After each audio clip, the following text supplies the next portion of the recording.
Satuan Reserse Kriminal Satreskrim Polres Aceh Utara mendatangi sejumlah stasiun pengisian bahan bakar umum SPBU di wilayah Aceh Utara untuk memeriksa kualitas dan distribusi BBM, baik subsidi maupun non-subsidi. Dalam pemeriksaan ini, petugas mengukur kadar density dan suhu BBM yang keluar dari tiap pompa SPBU. Pemeriksaan dilakukan secara teliti guna memastikan kualitas bahan bakar yang digunakan masyarakat sesuai dengan standar pemerintah. Kasat Reskrim Polres Aceh Utara AKP Bustani menyatakan pihaknya akan terus melakukan pemeriksaan ke sejumlah SPBU di wilayah Aceh Utara untuk mencegah adanya penyimpangan atau kecurangan dalam distribusi BBM yang dapat merugikan konsumen.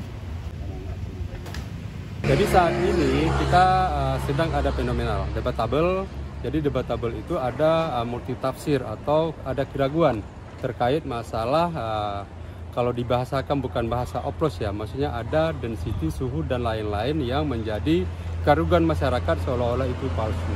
Nah, jadi saat ini tim bersama tim OSNAL juga cek terkait dengan volume daripada BBM yang disalurkan ke masyarakat agar tidak terjadi penipuan atau tidak berimplikasi perlindungan konsumen, kemudian density-nya juga, kemudian suhunya juga.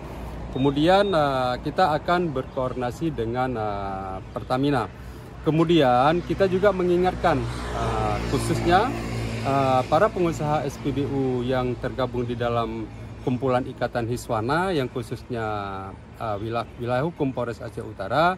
Kita ingatkan bahwa sampel Pertalite dan Pertamax agar diberikan sebuah contoh, baik dari segi warna, kemudian bentuk, ciri-ciri, agar masyarakat tahu dan mengerti bagaimana perbedaan kedua parameter atau jenis BBM bahan bakar minyak tersebut.